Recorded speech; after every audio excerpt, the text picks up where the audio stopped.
O título: Somos de Jesus para sempre. É importante, na época do Natal, nós mais ainda resgatarmos, refletirmos, desenvolvermos as nossas emoções, direcionando-as para o nosso Mestre e Senhor Jesus. Pois tudo devemos a esse Espírito, pois estamos a caminhar em sua casa, sob a sua outorga, sob a sua vigilância. Então é importante que possamos aproveitar todas as oportunidades que a espiritualidade maior nos confere para refletirmos um pouco mais acerca desse grande Mestre Senhor que nós recebemos do Pai para nos auxiliar em nosso crescimento.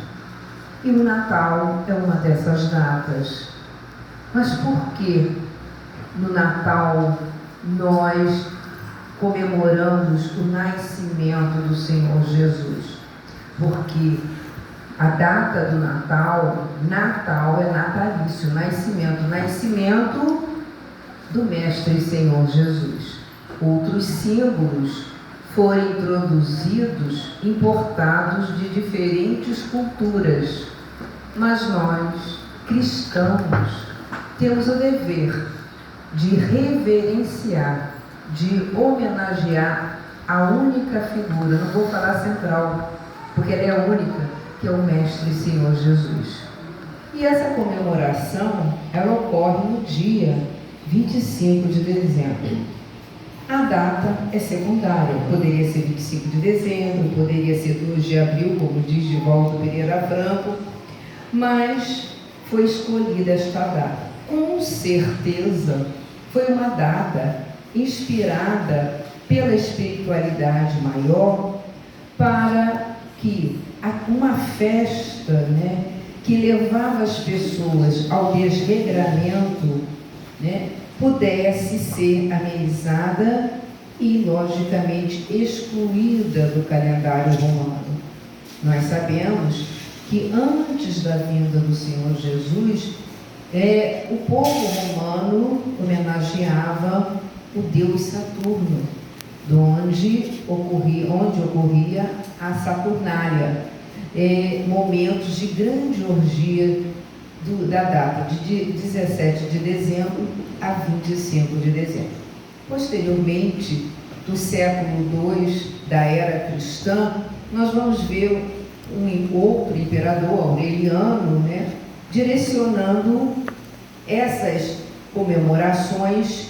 Era uma grande festividade para homenagear o Deus Sol, patrono do exército romano, bem como também o início do solstício de inverno, que era o dia mais curto do ano, logicamente abrindo o inverno, quando o Sol mais se afastava. O Sol não, a Terra. Eles acreditavam no Sol, mas é um movimento de translação, quando a Terra mais se afastava do Sol, Então, o que ocorre, gente?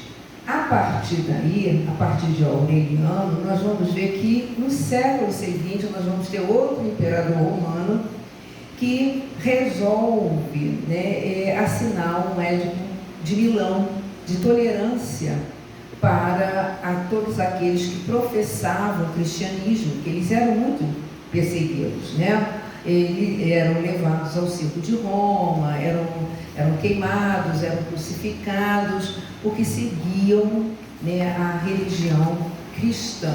E até então já recebia essa denominação que foi dada por Lucas, no começo da era cristã. E aí, para amenizar os conflitos entre romanos e cristãos, ele resolveu assinar esse documento de tolerância, esse édito de tolerância. E com isso houve um espaço para que o cristão pudesse professar a sua fé de forma tranquila, pacífica. Tempos depois, com a queda do Império Romano e a ascensão do movimento cristão, aí foi banida, entre aspas, a festa pagã, né, do Deus Sol, porque para que não houvesse conflitos, a igreja, na época já sendo conhecida, né, como católica, reconhecida como católica, né, era a crença universal, então ela colocou que iria se comemorar o nascimento do Senhor Jesus no dia 25, pois ele havia nascido em 25, assim foi colocado na época, e por ele ser o sol da sabedoria, quer dizer, eles deram um jeitinho, né? Antes era comemorado o Deus Sol, mas o Cristo era o sol, o grande sol da sabedoria, e com isso passamos a comemorar o nascimento do Senhor Jesus, graças à inspiração recebida pelos encarnados da espiritualidade maior, para suprimir uma festa materialista e com isso sendo substituída por uma festa mais espiritual. Mas até a presente data, esta festa continua sendo bastante material. Como colocamos anteriormente, né, vários hábitos e costumes importados de diferentes culturas, né, interferiram nas homenagens que deveriam ser eminentemente espirituais. Mas o importante é que hoje o mundo está mais espiritualizado. Graças a Deus, nós encontramos em cada quarteirão uma igreja onde as pessoas professam uma fé e, em sua grande maioria, o cristianismo. Mas seja qual for a crença, nós vamos encontrar no livro A Caminho da Luz, de Emmanuel, lá no capítulo 9, onde ele trabalha a gênese das religiões, ele coloca que todas as religiões do planeta tiveram a sua origem no coração augusto e misericordioso de Jesus, todas as religiões. Então, a partir dessa revelação do nosso querido Emmanuel, nós concluímos que todo segmento religioso atende à necessidade daquele grupo que o professa. Então, não cabe preconceitos, nem ironia, nem menosprezos, porque se o mestre permite, é porque nós temos corações aqui nesse planeta que necessitam daquela filosofia. E nesta noite, nós iremos de forma bastante resumida, não trabalharemos toda a mensagem, deixaremos para vocês lerem à noite, antes de dormir, ou até mesmo na noite de Natal, como o Luiz muito bem lembrou, através de uma revelação do nosso querido Chico. A data de Natal é uma das, né, que o Senhor Jesus mais se aproxima da crosta terrestre. E daí, daqui a pouco nós vamos ver a dificuldade desse espírito nesse trabalho de redução, logicamente vibratória, para estar conosco, o sacrifício para estar conosco, nos auxiliando, nos orientando. Então, essa página, ela inicia-se com o Francisco nos dizendo o seguinte, Francisco Nicolau: o Natal nos traz, no primeiro parágrafo, o Natal nos traz a lembrança de um período de luz que chegou à humanidade para que ela descobrisse que podia amar a todos aqueles que convivem na Terra.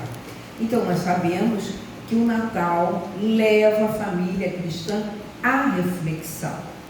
A família cristã sabe que o Natal não é uma festa pagã, uma festa materialista, é uma festa espiritual. E aos poucos nós estamos resgatando esses valores através do estudo que realizamos ao longo do ano do Evangelho segundo o Espiritismo, bem como de todas as obras doutrinárias. Nós vamos entendendo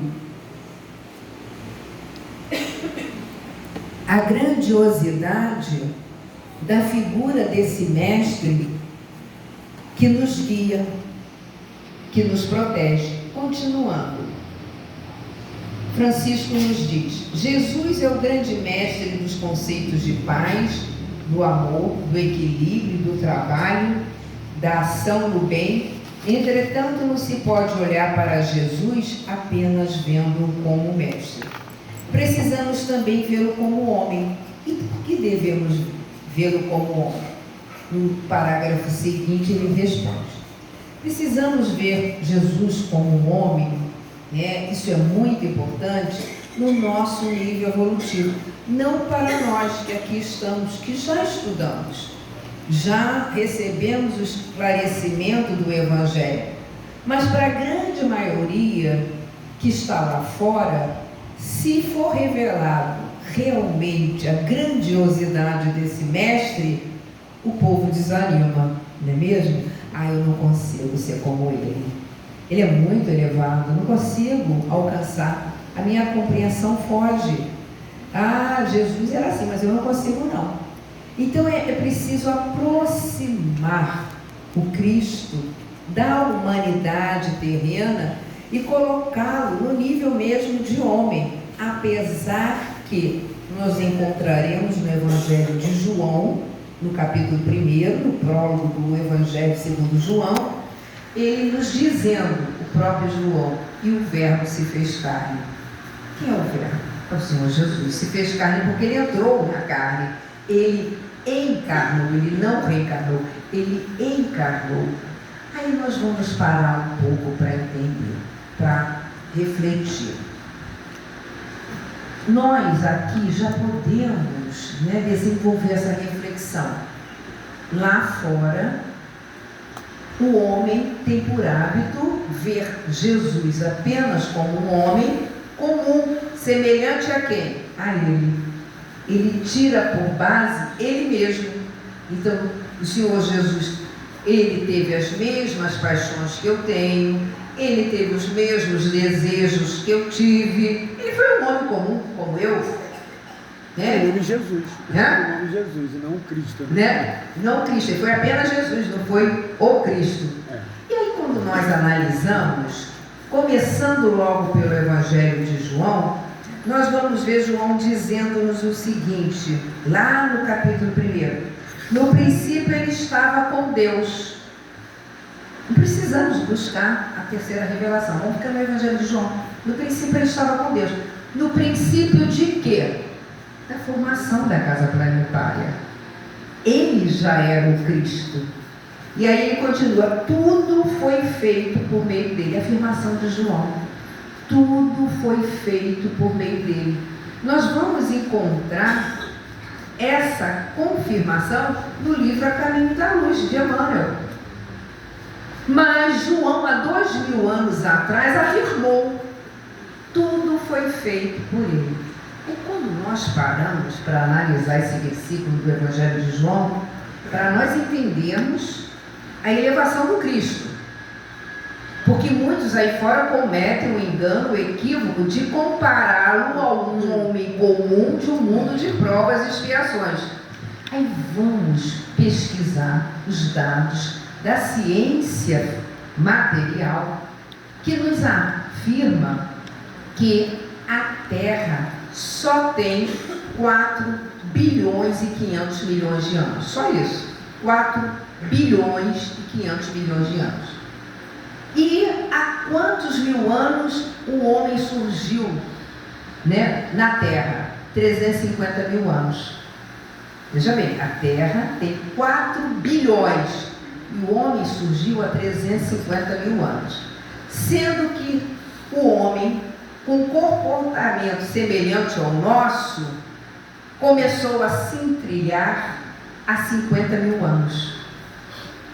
E se ele tudo criou, ele não, o Senhor Jesus não pode ter apenas 4 bilhões e 500 milhões, porque ele já era. Ele foi co-criador da casa planetária. Então ele tem muito, muito mais. E nós? E nós? Vocês estão entendendo? Crianças. nós estamos fazendo essa reflexão aqui, porque nós já estudamos. Então, se o mestre já era, e segundo o livro A Caminho da Luz e outros autores, ele foi co-criador, foi responsável pela formação da casa planetária e de tudo que aqui existe, ele já era um espírito puro. Então, nós não podemos compará-lo e tirá-lo como um homem comum.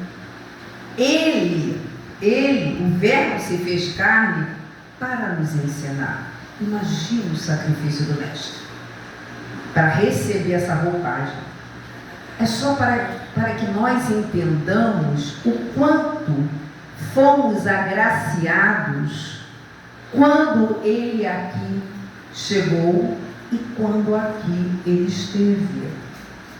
Para que nós entendamos que nós temos como parâmetro um espírito iluminadíssimo, elevadíssimo, e que nós temos que aproveitar todos os seus exemplos e buscar, refletir, meditar, analisar, discutir, estudar, para melhor aproveitarmos esta oportunidade que ele, como o maior dos maiores dessa casa planetária, permitiu que pudéssemos gozar. Tanto é que muitos autores espirituais interpretam a manjedoura como caminho,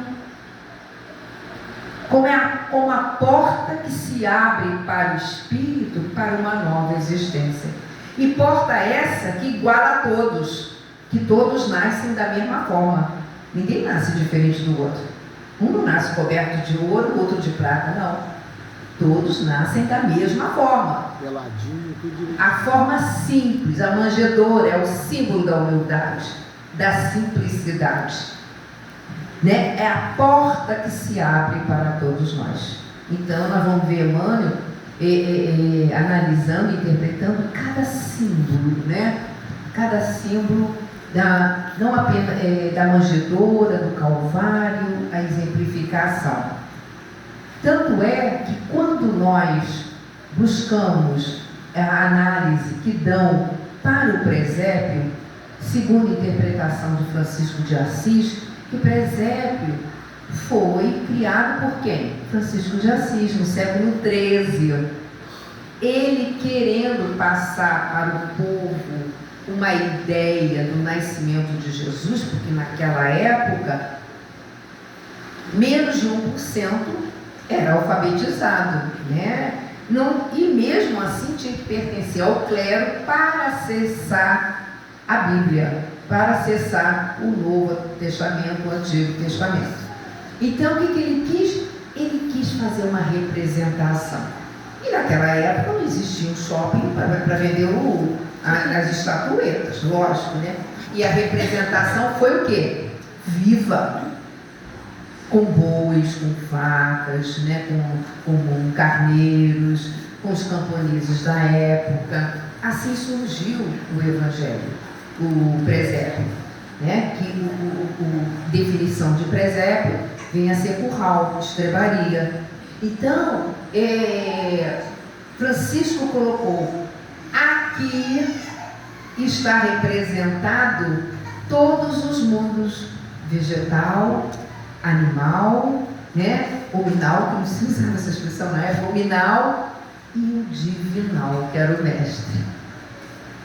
Né? Toda a etapa, né? Todas as etapas. Então, é importante que nós entendamos que esse mestre de amor e bondade é a joia mais preciosa que nós possuímos. Mais preciosa.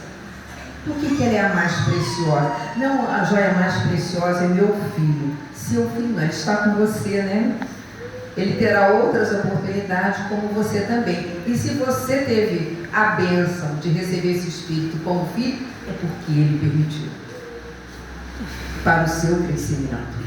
Então, a joia, a nossa estrela verdadeira de Belém tem, logicamente, um significado, né? A estrela de Belém muitos interpretam como sendo a luz divina sinalizando a vinda do nosso Salvador. Mas a nossa estrela de Belém, aquela estrela que ilumina a nossa noite de Natal e ilumina nossos caminhos, nos guiando para todos sempre, é o nosso Mestre Senhor Jesus. É o avatar dos avatares. E o nosso querido Emmanuel, no livro A Caminho da Luz, ele nos revela nesse mesmo item, da Gênese, né? da origem das religiões. Ele nos diz o seguinte, que os emissários que ele enviou cumpriram tão bem o seu papel, a sua missão, que muitos foram confundidos como sendo ele em diferentes passagens pela terra. Mas não era, né? Não era ele, eram emissários, e tão bem cumpriram com suas missões. Né? Então, nós vamos ver, tudo isso nós estamos trazendo, né, para todos vocês, para que nós entendamos para a importância do Natal. Vocês já participaram de uma festa que o aniversariante fosse muito importante? Uma pessoa muito amada? Vocês seriam capazes? Alguém falta? Ninguém falta. E como nos sentimos felizes por compartilharmos, né, daquele momento ímpar. E assim temos que nos sentir na noite de Natal. Porque o Cristo, dos Cristos, ele é ímpar em nossa vida. Porque, como ele assim afirmou, ele é o caminho, a verdade e a vida de todos nós. Aí, terminando, deixa eu ler o final, nós vamos pular, né, para o sexto parágrafo, depois vocês lerão. Olha, na parte da tarde, Luiz, eu não sei se você vai concordar ou discordar, eu disse o seguinte, que o estudo poderia ter continuidade durante o sono físico. Você aceita? Então tá bom. Então, quem desejar... Assinado já o decreto. Né? Antes da sua permissão, eu falei assim, olha, gente, não vai dar para trabalhar a página, mas quem desejar, se é a permissão do Luiz, vocês, por favor, compareçam aqui. Durante a achar lá aqui, desdobrado aqui. Se você não desdobra, o Sérgio Caracol, que é o responsável pelo estudo, viu, sério? Você não falou, não assumiu o compromisso? Então vamos, né? Então todos estão convidados. Quem desejar, Luiz estará aqui, com certeza. Então, Mônica também, responsável pelo estudo. Então, e a Ana também, que está aqui, né? Então, continuando. Este sexto parágrafo. Não, eu vou ler o quinto também. Rapidinho, depois a gente termina. Quinto parágrafo. Na sequência de nossa vida e da vida de todos, podemos observar momentos de intervenção clara, ostensivamente direcionadas para que nossas almas não se perturbem e não se percam. Tudo isso é trabalho de Jesus e nós precisamos valorizar intimamente esse socorro. Tal socorro é feito com um objetivo também bastante claro, para que nós nos transformemos, para que nos melhoremos, para que aprendamos a fazer o máximo possível pelo progresso. Mas também devemos nos interessar pelo progresso das criaturas ao nosso lado. É a máxima, né? Amar a Deus sobre todas as coisas, ao próximo como a ti mesmo.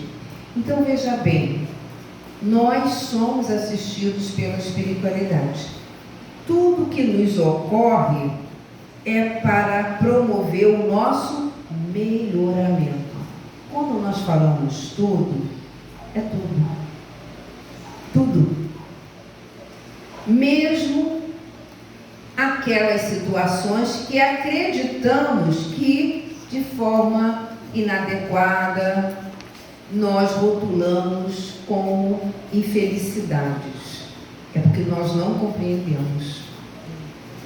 Mas infelicidades desgraças, né, como colocam, nós sabemos que não existem, porque se é uma desgraça, o que me leva a lágrimas e eu não mereço, é porque Deus não é Pai, Deus não é bom, né? Deus não é misericordioso, Deus não é justo. Então tenhamos a certeza que esse grande emissário do nosso Criador, que é o nosso Mestre e Senhor Jesus, tudo que Ele permite que aconteça conosco é para o nosso bem. E nós temos o Evangelho para compreendermos esses desafios que com certeza redundarão em que, gente? Em nosso amadurecimento. É através dos problemas que nós crescemos. Porque quando você tem um desafio, que eu não gosto de usar a palavra problema, um desafio, você tem que movimentar a sua inteligência para buscar soluções. Né? Você tem que despertar. Você tem que se mexer, tem que se movimentar. E isso leva o ser à evolução. Nós vamos evoluindo através da solução, da vivência dos desafios que batem à nossa porta. Então, nunca nos esqueçamos, tudo que acontece conosco é para promover o nosso melhoramento. Mesmo que naquele momento a dor venha doer. Mas não se esqueçam, Deus é Pai. Deus é bom, Deus é justo. Eu tive, está sendo gravada aí, né? Vai para a rede, né? Eu tive, tanto meu pai como minha mãe sucumbiram no hospital por falha de profissionais, né? E eu sempre me posicionei. Se o Pai permitiu, eu preciso retirar dessa situação uma lição para mim, né? E a lição era sempre o quê? Eu muito falo de perdão, de indulgência, de misericórdia, né? Eu não posso deixar na gaveta o Evangelho. Então, logicamente, eu fiquei magoada, né? Eu virei no caixão, né? Você vira um pouco, mas depois você toma a posição correta, né? Porque foram dois entes bastante queridos, né? Vocês sabem que eles só andavam comigo, né? Então, em você entender que o outro é instrumento da providência divina para o teu crescimento, né? Então, continuando aqui a leitura. Este objetivo tão claro aos olhos da espiritualidade, sexto parágrafo. Dá para ficar até meia-noite? Então tá. Eu acabo às 23h59. Este objetivo tão claro aos olhos da espiritualidade, da estação de Jesus, precisa também ficar definido nas mentes e nos sentimentos de todos, particularmente dos espíritos. Porque, como espíritas, somos herdeiros da tradição de amar ao próximo que Jesus nos legou. Se somos, né? Veja bem, somos herdeiros dessa tradição, nós temos que entender a função, a importância do outro para a promoção do nosso progresso, porque somos herdeiros do amor, né? Aí, continuando no sétimo parágrafo, já vamos acabar. E seja qual for o pensamento que em nossa mente atravessa, em momento de angústia, de desespero, até mesmo de sofrimento, não nos esqueçamos de que o Mestre e Senhor Jesus está ao nosso lado, vendo o nosso comportamento. E isso não é conversa, como se costuma dizer, para enganar crianças. É uma realidade. Que o espírita saiba que ele é alguém conhecido de Jesus, na figura daqueles benfeitores espirituais e na figura de quem dirige a casa, a cidade, o lugar em que ele se encontra. E que todos os nossos atos, faltam nessa aí, não são feitos aleatoriamente. Eles traduzem a nossa elevação ou a nossa pequenez, mas a verdade é que Jesus nos acompanha nesta elevação ou nesta pequenez, porque Ele tem interesse em nos ver crescidos espiritualmente. Então, quando o Espírito aqui, comunicante, coloca que todos os nossos pensamentos, todos os nossos atos, todas as nossas palavras são de conhecimento da espiritualidade, é muita responsabilidade, né? Eu fico com meus cabelos arrepiados, eu já fico, se pegar um vento, né, cabelo crespo, né, eles ficam logo arrepiados. Gente, porque até então nós acreditávamos, o que eu penso só é do meu conhecimento. Nada disso. Nós temos nos acompanhando uma multidão de testemunhas. E fora isso, nós vibramos no campo magnético também do Mestre e Senhor Jesus. Não vamos falar também, né, do responsável pelo Pai e tal, mas vamos colocar somente do Mestre e Senhor Jesus, porque Ele é onipresente, tendo em vista a elevação espiritual dele. Vocês já imaginaram um espírito da envergadura do Mestre, como colocamos anteriormente, tomar ciência dos nossos pensamentos? Hã? Demais. Né? Isso nos leva à vigilância. Espera aí, eu tenho meu mentor aqui ao lado, eu tenho, né, as entidades espirituais que trabalham comigo me ouvindo, eu vibro, né, no campo magnético deles, os mentores da minha casa espírita, né, o responsável pela minha família, pela minha rua, pelo meu bairro, pela minha cidade, pelo meu estado. Aqui vai, não. Isso eu só estou falando de benfeitores. Não estou falando dos nossos iguais nem inferiores. Só estou falando dos benfeitores, né? Então, vejam só quantas testemunhas tomam conhecimento dos nossos pensamentos. Então, nós, cristãos e espíritas e umbandistas, nós precisamos, não é isso? Ter vigilância e responsabilidade pelo que pensamos. Se eu tenho responsabilidade pelo que eu falo. Não, você falou, pensou, né? Mesmo que você não verbalize o seu pensamento, você responde por eles. Você é responsável por eles, porque você está interferindo na harmonia da psicosfera da casa planetária. Você responde por isso. E aí você vai ver o seguinte: você não apenas responde pela desarmonização da sua casa planetária, como também do seu sistema solar. Vocês sabiam? Tem uma página no livro Novas Mensagens. Esse livro foi